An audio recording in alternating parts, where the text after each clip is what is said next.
अस्सलामुअलैकुम।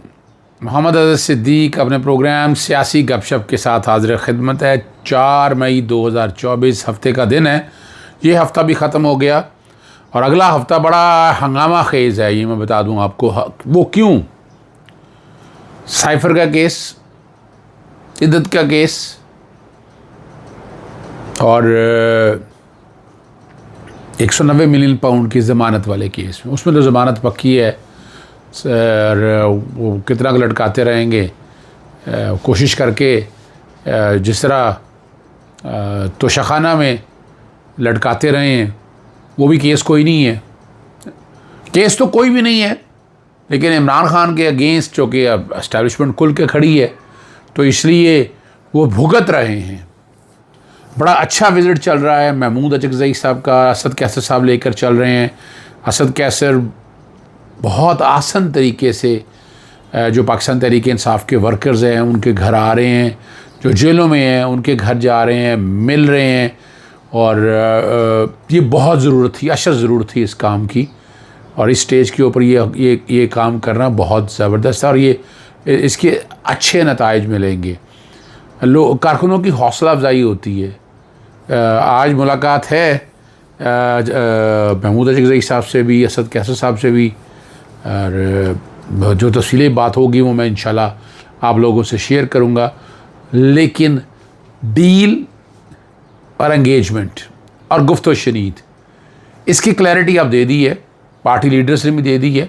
बाकी ये देखें सोशल मीडिया पे ये लड़ाई चल रही है, उसको तैनात किया, उसको नहीं तैनात किया, ये कुछ झगड़े नहीं हैं। ये इन पता नहीं इन झगड़ों को क्यों लेकर जाया जा रहा है, क्यों इनको हवा ज़्यादा दी जा रही है। और कई ऐसे हैं जो गैर ज़रूरी लोग हैं इसको हवा देते हैं। हवा देने की ज़रूरत नहीं है। डिवाइड एंड रूल की एक बेसिक पॉलिसी है, उससे बचना है हमें। डिवाइड एंड रूल तो यही है ना कि यह तरीका है कि आपस में तकसीम डालें और ये काम सारा आप करें। तो ये तो किसी तरह से भी मुनासिब नहीं है कि आपको बचना है इस डिवाइड एंड रूल से। डिवाइड एंड रूल से जितना बचेंगे उतना बेहतर है। मेरी तो राय यही है कि इससे बचें आप, तभी बेहतरी की तरफ चीज़ें जाएंगी। अच्छा, बाकी जो है हमारा ही केस था अली जैदी, फरदौस शमीम, दीगर के ख़िलाफ़, वो समाअत 25 मई तक मुलतवी हो गया। इलेक्शन कमीशन की तश्कील 9 के लिए दायर दरख्वास्त समाअत के लिए मुकर्रर। सैकड़ों अरब के इल्तवा टैक्स केसेस और FBI को अहम कानूनी इख्तियारात क्या मिल गए हैं। और पेशावर हाई कोर्ट ने वज़ीर खैबर पख्तूनख्वा की तफसीलात फरहमी केस पर तहरीरी फ़ैसला जारी कर दिया। मिलत एक्सप्रेस पे मरी में तशद्दुद करने वाले पुलिस एहलकार मीर हसन की हिफाजती ज़मानत मुस्तरद हो गई है। सुप्रीम कोर्ट में जो सिविलियन के ट्रायल का जो फ़ौजी अदालतों में मुकदमा है उसकी समाअत भी मुकर्रर हो गई हुई है। जिना हाउस में जलाओ गिराव का मुकदमा था, उस पर क्या बात हुई है, चलते हैं। सबसे पहली तो बात ये है कि ये आम आदमी के लिए और ये कारोबारी आदमी के लिए बड़ा अहम है। अब सैकड़ों अरब के ज़ेर इल्तवा टैक्स केसेस है। FBI को अहम कानूनी इख्तियारात मिल गए हैं, 2700 अरब से कह रहे हैं। और इसमें ज़्यादातर फेक केसेस हैं जो बने हुए हैं। वैसे मैं बताता चलूँ आपको, FBI को अहम कानूनी इख्तियारात मिल गए हैं। कमिश्नर इनलैंड रेवेन्यू अपील के इख्तियारात को महदूद कर दिया गया है। और FBI का कहना यही है कि बोर्ड में डायरेक्टर जनरल लॉ कायम होगा। कमिश्नर इनलैंड रेवेन्यू अपीलों के इख्तियारात को महदूद करने के बाद 2 करोड़ रुपए तक केस सुनने का इख्तियार होगा कमिश्नर इनकम टैक्स का। और इन रेवेन्यू अपील सेल्स टैक्स के 1 करोड़ रुपए तक के केसेस की समाअत कर सकेगा। एक्साइज ड्यूटी केसेस में कमिश्नर इनलैंड रेवेन्यू का इख्तियार 50 लाख तक महदूद कर दिया गया। और कमिश्नर इनलैंड रेवेन्यू के फैसले के ख़िलाफ़ हाई कोर्ट में अपील दायर की जा सकेगी। हुकाम का कहना है कि मसालती तनाज़ात के हल के लिए मुतनाज़ा रकम की 10 करोड़ से कम करके 5 करोड़ कर दी गई। यानी ये भी एक अच्छा है, चलें आपस में सेटलमेंट होती है। इसके अलावा हुकाम के मुताबिक ज़ेर इल्तवा केसेस के हल के लिए एपलेट ट्राइब्यूनल कायम किए जाएंगे। एपलेट ट्राइब्यूनल की मौजूदा जो तादाद है इसको बढ़ाया जाएगा।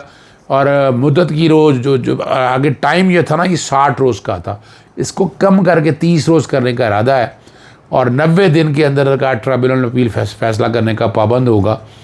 और ज़ेर इल्तवा केसेस का 160 रोज़ में फ़ैसला किया जाएगा। ये अपील ट्राइब्यूनल के है। जो अहम बात है, सिविलियन के फ़ौजी अदालतों में ट्रायल का जो मामला है, 24 अप्रैल की तहरीरी हुक्मनामा जारी कर दिया है। और समाअत के आस पर अटॉर्नी जनरल ने जानब से 20 राहत वाले अफराद की फहरिस्त जमा कराई गई। तमाम वकला ने अदालत से अटॉर्नी जनरल के 20 अफराद के फ़ैसले तलब करने की इस्तदा की है। और ये बड़ा अहम सवाल है, यानी यहाँ से पता चलेगा राइट टू फेयर ट्रायल, ये पता लगेगा ना कि जिन लोगों को सज़ाएँ दी हैं क्या उन्हें गवाहान के जरा का मौका दिया गया, क्या बहस हुई, क्या एविडेंस सामने रखी गई, और क्या वो जो पैरामीटर थे वो उससे बड़ा वाज़ेह तौर पर नज़र आ जाएगा कि क्या होना है। ये असूली तौर पर तो ये ट्रायल 9 मई वाले जितने भी हैं, मैं इसको गैर आईनी समझता हूँ। ये जितने हैं अभी तक आ जाए दहशतगर्दी की कोर्टों में, आप अंदाज़ा लगा लेना कि एविडेंस अभी चलान ही सबमिट नहीं हो सके, इसका मतलब एविडेंस नहीं है, तो फौजी अदालतों में एविडेंस कहाँ से आ गई। ये बड़ा एक अहम बात है ना। यानी यहाँ ट्रायल यहाँ तो हारे को देखनी पड़ती है ना, वहाँ तो नज़र ही किसी को नहीं ना, किसी ने एविडेंस नहीं देखी, किसी को पता ही कुछ नहीं है क्या हुआ, किस तरह केस चला, नोबडी नोज़, अवाम को पता ही कोई नहीं है। यानी क्लोज्ड ये ट्रायल चल रहे हैं, तो इसीलिए तो सवाल उठाया गया है। लाहौर हाई कोर्ट में इलेक्शन कमीशन की तश्कील 9 के हवाले से जो है ना वो समाअत के लिए शहरी तालब हुसैन की दरख्वास्त 6 मई को चीफ जस्टिस करेंगे। और अपील में मौक़िफ़ इख्तियार किया तो इलेक्शन कमीशन के मेम्बरान का सियासी बुनियादों पर तकर्र किया जाता है। सियासी तकर्रुन में इलेक्शन कमीशन के मेम्बर की हैसियत मुतनाज़ा हो चुकी है। उन्होंने कहा इन तकर्रुन की वजह से इलेक्शन कमीशन कराए गए इलेक्शन पर तनकीद हो रही है। दरख्वास्त गुज़ार ने मौक़िफ़ अपनाया कि हादर सरफ जजों को चीफ इलेक्शन कमीशन और मेम्बरान इलेक्शन कमीशन करने का हुक्म दिया जाए। बात बड़ी ज़बरदस्त है, पहले होता रहा है। ये 18वीं तरमीम के ज़रिए जो हमने तबाही की ना, यानी 3-4 इशू मैं आपके सामने रख देता हूँ। एक तो निगरान हुकूमत जो तैनात होनी है, एक जाने वाला और आने वाला अपोजिशन लीडर आपस में मिली भगत के साथ तैनात करते हैं। आप देख लें, आपके सामने अवेलेबल है।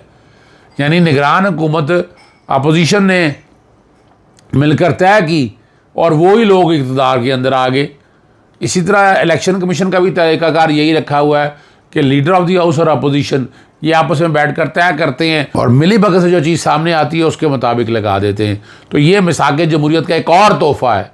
इसी तरह चेयरमैन नैब की तैनाती का भी ये प्रोसेस रखा है। और हम ये सब सियासी मामला है, बड़ा बताया गया कि मिसाक़ जमहूरियत से इस मुल्क की किस्मत बदलेगी, लेकिन इस मिसाक़ जमहूरियत इस मुल्क की तबाही की तरफ लेकर गया है। आप अभी देख लें, इमरान खान साहब ज़्यादती हुई हैं, ये सारे वही लोग थे ना, तो इन लोगों को सारी सियासी बातों इकट्ठे होना चाहिए था सिविल लिबर्टीज़ पे, लेकिन नहीं, ये इस्टेब्लिशमेंट के बी टीम बन के वो किरदार अदा करते रहे और उसका हालात सबके सामने, ठीक है ना जी। और अगर आप नहीं इन चीज़ों को देखेंगे तो फिर यही हाल होगा। हमें तो सोचना है ना कि चीज़ों को आगे देखें। एक बात बड़ी वाज़ेह है कि ये निज़ाम इस तरह तो नहीं चल सकता ना, जिस तरह से आपकी PDM 1.0 ने किया।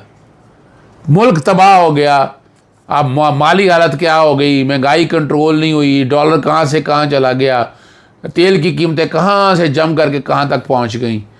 उसकी जगह उसी की सेकंड टीम PDM 0.5 निगरान हुकूमतें आई। निगरान हुकूमत में हर एक को पहले दिन से पता था कि मोहसिन नकवी वज़ीर आला पंजाब है, और मोहसिन नकवी को पहले दिन से ही पता था कि वज़ीर दाखिला होंगे। आप अंदाज़ा लगा लें इस बात से। तो यहाँ ये कौन सी जमहूरियत है या जमहूरियत की पासदारी हो रही है।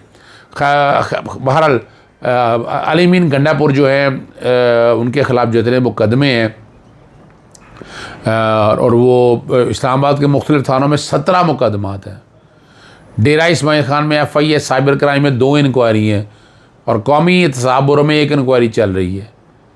और FIA और नैब ने बताया कि उन्हें को गिरफ़्तार करने का इरादा नहीं कहा।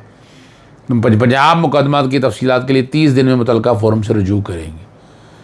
यानी पूरे पाकिस्तान के अंदर ये हो रहा है। ये पेशावर हाई कोर्ट ने तहरीरी फ़ैसला जारी किया है, यहाँ से अंदाज़ा लगाएं। एक और इस तरह से दहशतगर्दी की अदालत कराची के अंदर भी आपको पता है अली जैदी, फरदौस शमीम नकवी वगैरह और हंगामा राई और डिप्टी कमिश्नर केमाड़ी के दफ्तर में तोड़ फोड़ के 3 मुकदमात की 25 मई तक समाअत मुलतवी। ये सारा कुछ सुन रहे। बिलाल गफ़ार है इसमें, राजाज और दीगर अदालत में पेश हुए। तफ्तीशी अफसर ने चलान पेश करने के लिए मोहलत मांगी। यानी अभी तक अंदाज़ा लगा लें 1 साल होने को आ गया। अदालत ने साइड एक के तफ्तीशी अफसर का बरमी का इजहार किया कि पुलिस तफ्तीश और चलान का वक्त मुकम्मल हो चुका है, लेकिन कोई पेशरफ नहीं है। और 3 मुकदमात की समाअत जो है ना वो 25 मई तक मुलतवी कर दी है।